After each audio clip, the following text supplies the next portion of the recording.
Alors les amis, bonjour ou bonsoir. Aujourd'hui je veux un peu parler sur ce qui concerne envoyer de l'argent à nos familles en Afrique. Donc si vous êtes en Occident, en Europe, en France, aux États-Unis, au Canada, en Australie, n'importe où, vous avez définitivement laissé des amis arrière, en arrière, à la maison derrière, des familles si vous voulez. Et je crois que souvent la raison pour laquelle vous avez pris le risque, c'était que vous vous occupez de vos amis, plutôt de vos frères et sœurs, particulièrement si vous êtes aîné de la famille. Voilà. Et je connais des histoires comme ça.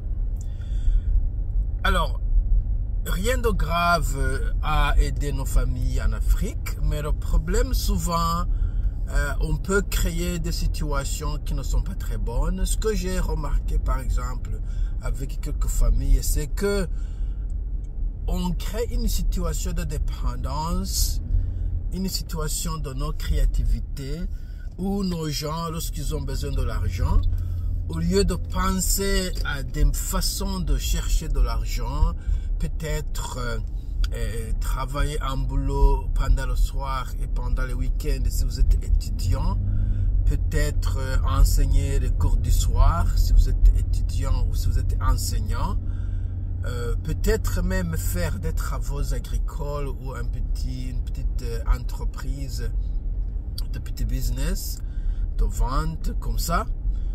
Au lieu de faire ça, la première chose qui vient dans leur tête, c'est de chercher un sponsor à l'étranger, c'est-à-dire quelqu'un qui leur envoie de l'argent de l'étranger.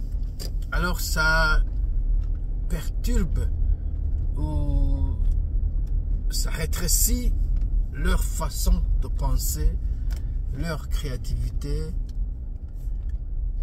C'est la première chose. La deuxième chose, c'est que donc il y a un peu de gaspillage parce que si vous gagnez de l'argent à coup de sueur et de sang, vous savez la valeur de la monnaie. Si vous travaillez, je ne sais pas, 60 heures, 80 heures ou plus, souvent dans le froid ou dans l'humidité, le froid au Canada par exemple, ou n'importe où, pendant l'été c'est trop chaud, pendant l'hiver c'est trop froid. Alors, lorsque vous allez dépenser $100 ou comme ça, vous pensez avant tout, est-ce que ça vaut la peine cette chose-là, puisque le $100, je vais travailler 2, 3, 4 heures pour gagner ça. Est-ce que je peux travailler 4 heures pour un plat par exemple, à manger, ou n'importe quoi que vous voulez acheter? Vous comptez toujours les heures qu'il vous faut pour avoir cet argent, et souvent vous décidez que ça ne vaut pas la peine. Mais lorsque vous n'avez pas gagné cet argent, lorsque cet argent vous a été envoyé par quelqu'un, vous ne comptez pas comme ça, vous donnez juste, vous dépensez comme vous voulez, vous n'avez pas la même connexion avec cet argent et d'où il est venu.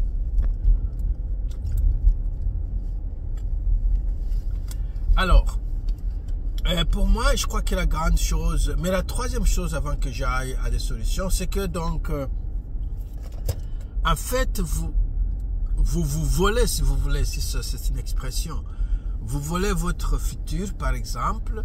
Si vous envoyez l'argent $100, sur $100, vous devrez payer votre mortgage, par exemple, ou peut-être devrez être épargné pour votre retraite, ou peut-être vous volez vos enfants, votre famille en général.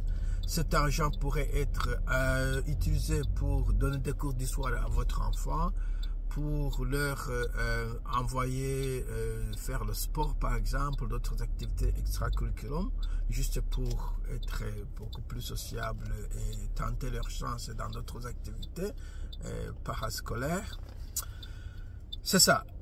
Et alors, ce que je fais avec mes neveux par exemple, non, avec tout le monde, je n'envoie jamais de l'argent si c'est pour la consommation.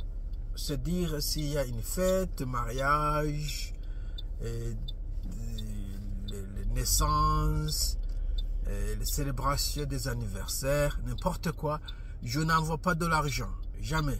Je n'envoie pas de l'argent sur ces choses.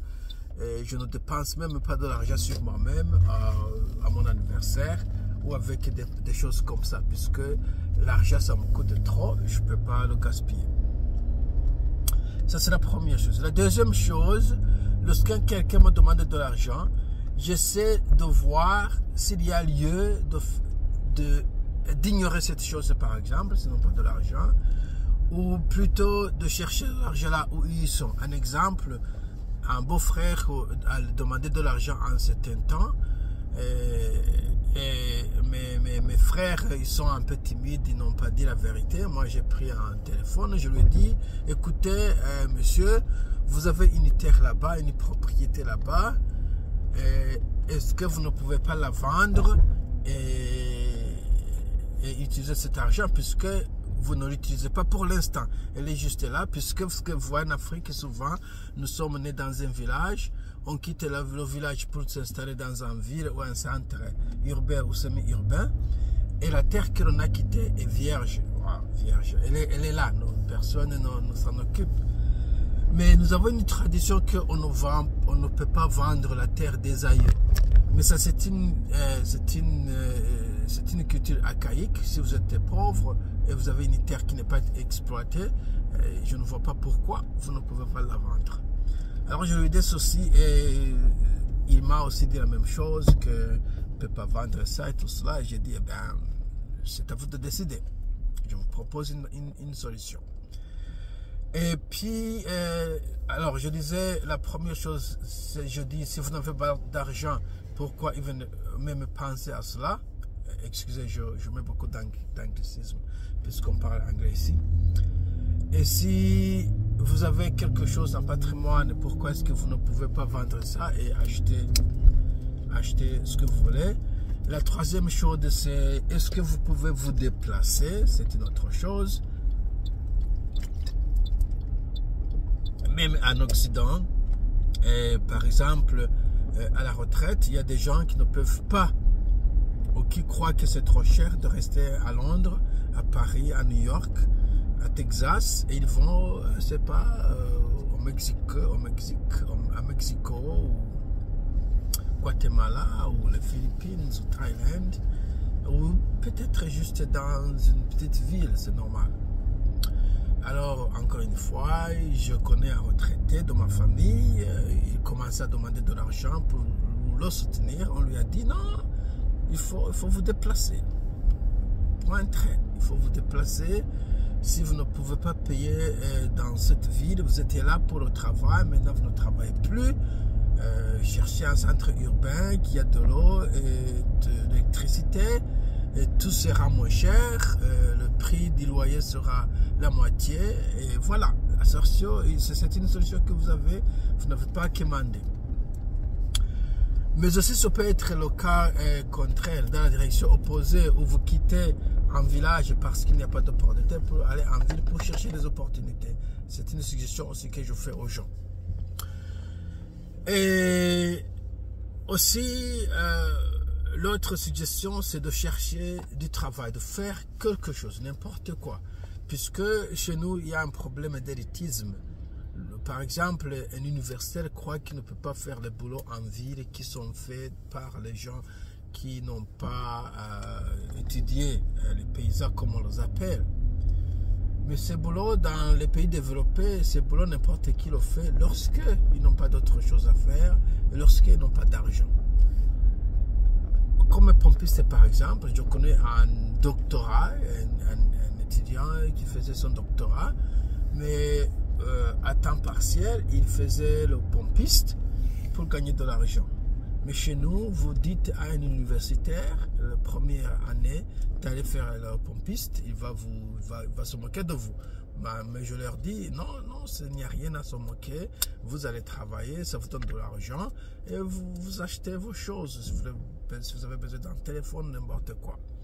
Alors, c'est ce que je veux dire. Lorsque votre frère, particulièrement les jeunes gens, vous approchent avec une demande de l'argent, expliquez qu'il y a un problème chez vous aussi, que tout le monde n'est pas riche, que vous n'êtes pas riche nécessairement, qu'il y a des choses très importantes, si vous avez une famille, si vous avez une maison à payer, le mortgage, votre retraite qui va venir et tout ça. Et encourager-le à chercher du boulot, à être créatif, à se déplacer ici et là où il y a des opportunités, des choses comme ça. C'est ça ce que je fais avec ma famille. Certains m'écoutent, certains ne m'écoutent pas, mais il faut qu'on le fasse, il faut qu'on le dise. Merci, bonne journée.